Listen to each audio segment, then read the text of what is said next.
UKLO 1 year masters. No IELTS required up to 5 years visa. High visa success rate. నమస్తే. ఎన్నో ఆధ్యాత్మిక కార్యక్రమాలు నిరంతరం మన ఛానల్లో కొనసాగుతూ ఉంటాయి. ఉపనిషత్తులకు సంబంధించి మనం గతంలో కూడా కొన్ని కార్యక్రమాలు చేసి ఉన్నాం.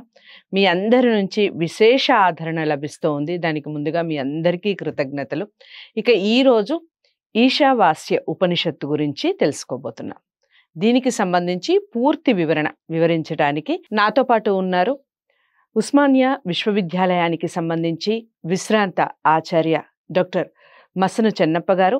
అలాగే ఉపనిషత్తులకు సంబంధించి ఎన్నో పరిశోధనలు చేశారు, నిరంతరం కొనసాగిస్తూనే ఉంటారు ఆయన పరిశోధనలు. ఇక ఉపనిషత్తులకు సంబంధించి చాలామంది చాలా రకాలుగా మాట్లాడుతూ ఉంటారు, కానీ దానికి సంబంధించిన పూర్తి అవగాహన కొంతమందికి మాత్రమే ఉంటుంది. అందులో ప్రథములు అని నేను నమ్ముతున్నాను. మీ అందరికీ కూడా ఖచ్చితంగా ఉపనిషత్తులకు సంబంధించి ఎలాంటి డౌట్స్ ఉన్నా కామెంట్ బాక్స్లో తెలియచేయండి. గురువుగారితో మాట్లాడాలి అనుకున్న వారు కూడా స్క్రీన్ మీద కనపడే నెంబర్కి కాల్ చేయండి. ఈరోజు ఈశావాస్య ఉపనిషత్తు గురించి తెలుసుకోబోతున్నాం. ప్రతి వీడియోని ఫస్ట్ నుంచి లాస్ట్ వరకు వాచ్ చేయండి. మ్యాక్సిమం మీరు ఎంతమందికి ఉపనిషత్తుల గురించి చెప్పాలి అనుకుంటున్నారో అందరికీ షేర్ చేసే ప్రయత్నం చేయండి. నమస్కారం అండి. అమ్మ నమస్తే. గురువుగారు, మామూలు వాడుక భాషలో విద్య లేనివాడు వింత పశువు అంటారు. అంటే విద్య అంటే ఏమిటి? జ్ఞానమా లేకపోతే అవిద్యనా? అసలు విద్య అవిద్యకు ఉన్నటువంటి వ్యత్యాసాన్ని వివరిస్తూ ఈ విద్య లేకపోతే నిజంగా మనం అంధకారంలో ఉన్నట్లేనా? అంధకారంలో ఉన్న వాళ్ళని విద్య లేని వాళ్ళు అనొచ్చా? చెప్పండి. మీ అమ్మ నాన్న మీకు జ్యోతి అని పేరు పెట్టారు. ఎందుకు పెట్టారు జ్యోతి అని? జ్యోతి అంటే వెలుగు అన్నమాట, ప్రకాశం అన్నమాట. ఎందుకు? అంధకారంలో ఉండకూడదు అని, అంధకారంలో ఉండకూడదు అని మీకు జ్యోతి అనే పేరు పెట్టారు. అందుకే అసతోమ సద్గమయ తమసోమ జ్యోతిర్గమయ అన్నారు. తమస్సు నుండి జ్యోతిలోకి వెళ్ళాలి, అసత్తు నుంచి సత్తులోనికి వెళ్ళాలి, మృత్యువు నుంచి అమృతత్వాన్ని పొందాలి. ఇది మానవుడు చేయవలసినటువంటి పని అన్నమాట. అయితే ఇక్కడ చాలా మంది తెలియని వాళ్ళు ఏం చేస్తున్నారంటే సత్తు నుంచి అసత్తులోకి వెళుతున్నారు. ఏది శాశ్వతమైందో దాన్ని వదిలిపెట్టి అశాశ్వతమైన దాన్ని పట్టుకుంటున్నారు. ఎవరైతే అంధకారం నుంచి జ్యోతిలోకి వెళ్ళాలో వాళ్ళు ఆ జ్యోతిని విడిచిపెట్టి అంధకారంలోకి వెళుతున్నారు. ఇక్కడ జరుగుతున్నది అనమాట, ప్రపంచంలో జరుగుతున్నటువంటి పని. యుద్ధాలు చేయడం ఏమిటి? దానికి హాయిగా ప్రాణులు, నువ్వు రాజు అయితే ప్రజల్ని పరిపాలించాలి, కన్నబిడ్డల్లాగా చూడాలి. అది భారతీయ ధర్మశాస్త్రం చెప్తున్నది, భారతీయ వేదాంతం చెప్తున్నది, మన ధర్మ గ్రంథాలన్నీ అవే చెప్తున్నాయి, భారతం గాని రామాయణం గాని.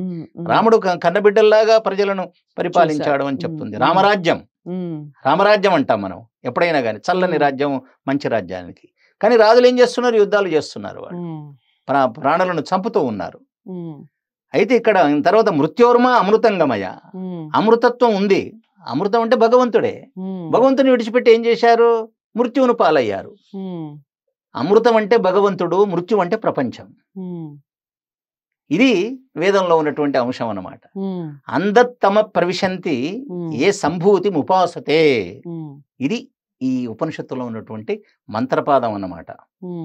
ఎవరైతే ఈ ప్రపంచాన్నే ఆరాధిస్తూ కూర్చుంటారో, ఈ సోఫా బాగుంది, ఈ కుర్చీలు బాగున్నాయి, ఈ టేబుల్ బాగుంది, ఈ టిఫిన్ బాగుంది, ఈ భోజనం బాగుంది, ఈ టీవీ బాగుంది, ఈ ఏసీ బాగుంది, ఈ నిద్ర బాగుంది, ఏమండి బాస్ ఈ సుఖం బాగుంది, ఈ విధంగా ప్రపంచాన్ని ఎవరైతే ఆరాధిస్తారో, ప్రపంచాన్ని ఉపాసిస్తారో వాళ్ళు అంధకారంలో ఉన్నట్టు లెక్క.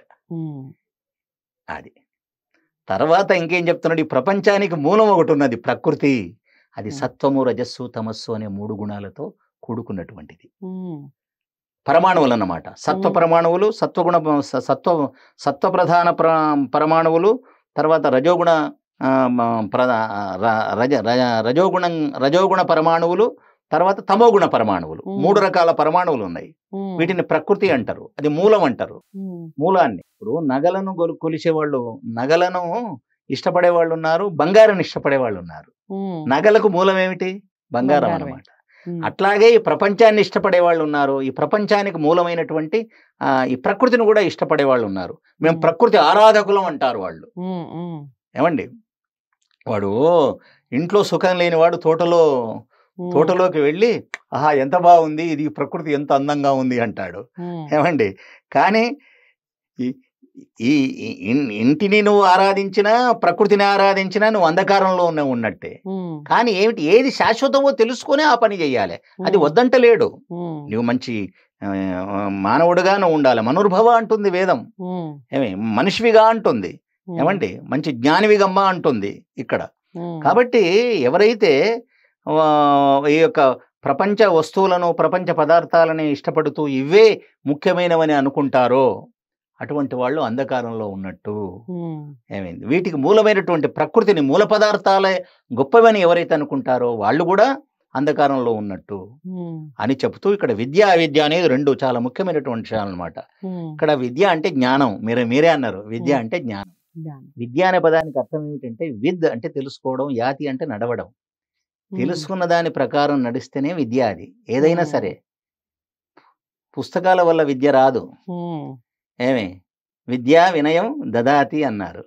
విద్య వల్ల వినయం దొరుకుతుంది. వినయం అంటే మంచి బుద్ధి అన్నమాట. మంచి బుద్ధి ఏర్పడుతుంది అన్నమాట. తర్వాత విద్య లేనివాడు వింత పశువు అంటాం నిజానికి. ఇక్కడ విద్య అంటే జ్ఞానం అన్నమాట.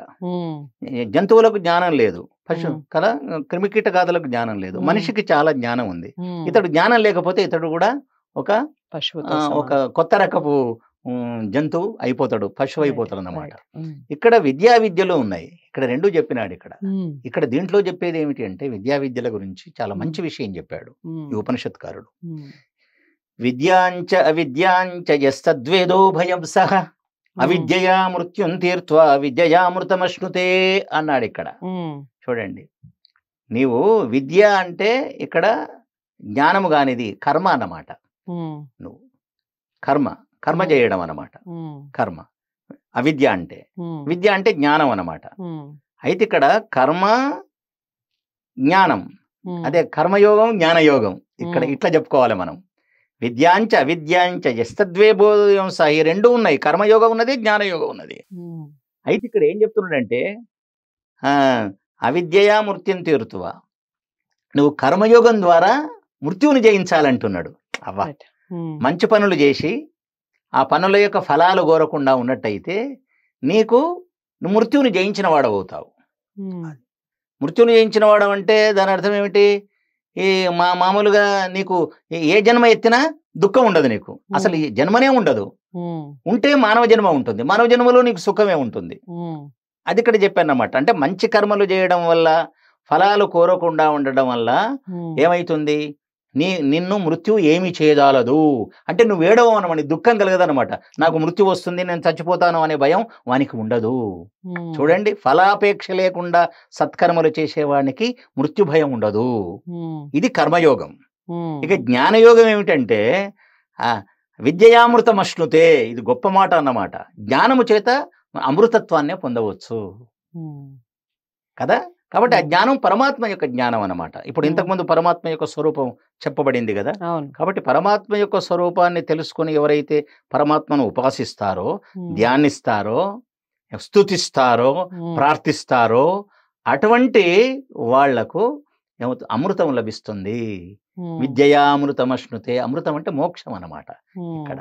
అది ముఖ్యంగా మనం చెప్పుకోవాలి. అంటే కర్మయోగం వల్ల మృత్యుని జయించవచ్చు, జ్ఞానయోగం వల్ల మోక్షాన్నే పొందవచ్చు అని చాలా చక్కని విషయాలే మనకు చెప్తున్నాడు ఇక్కడ. సో అన్నమాట. అది యోగం కావాలి, కర్మయోగం. కర్మయోగికి కార్మికునికి తేడా ఉంది. కార్మికుడు ఏం చేస్తాడు? పనులు చేస్తూ పోతుంటాడు అంతే, ఫలాపేక్షతో కర్మలు చేస్తాడు. కర్మయోగి ఏం చేస్తాడు? ఫలాపేక్ష లేకుండా కర్మలు చేస్తాడు. ఫలాపేక్ష లేకుండా కర్మలు చేస్తే కర్మయోగం అవుతుంది. అంతేకాదు, కర్మయోగమే కాదు, జ్ఞానయోగంలోకి కూడా రావాలి. అందుకే భగవద్గీతలో కృష్ణుడు భక్తి యోగంతో పాటు కర్మయోగం, జ్ఞానయోగం కూడా తెలియజేశాడు. కాబట్టి కర్మయోగం కంటే జ్ఞానయోగం గొప్పది. జ్ఞానయోగం వల్ల మనకు భగవంతుని సాక్షాత్కారమే కలుగుతుంది అని దీని యొక్క అర్థం అన్నమాట. సో మనకి విద్య ఏం నేర్పిస్తుంది అనే దానికి చక్కటి సొల్యూషన్ ఏమన్నా ఉంది అంటే అది ఈ వీడియోనే అనుకోవచ్చు. మరి విద్య అవిద్య యొక్క తేడాని వివరిస్తూ అసలు ఎవరు అంధకారంలో ఉంటారు అనేది కూడా చాలా చక్కగా వివరించారు మసం చెన్నప్ప గారు. మీరు ఈ వీడియోస్ని చూసి మీరు ఎలా ఫీల్ అవుతున్నారు, ఎంతమందికి షేర్ చేశారు, ఈ విషయాలన్నీ కామెంట్ బాక్స్లో తెలియజేయండి. మరి ఇలాంటి వీడియోస్ ఇంకా మీరు ఎలాంటివి చూడాలనుకుంటున్నారు, ఉపనిషత్తులకు సంబంధించి మీకు అందిన సమాచారం కానివ్వండి, మీరు ఇంకా ఎలాంటివి తెలుసుకోవాలనుకుంటున్నారు కామెంట్ బాక్స్లో తెలియజేస్తూ వీడియోని లైక్ చేసి షేర్ చేయండి, ఛానల్ని సబ్స్క్రైబ్ చేసుకోండి. మరో మంచి వీడియోతో మళ్ళీ కలుద్దాం. నమస్తే.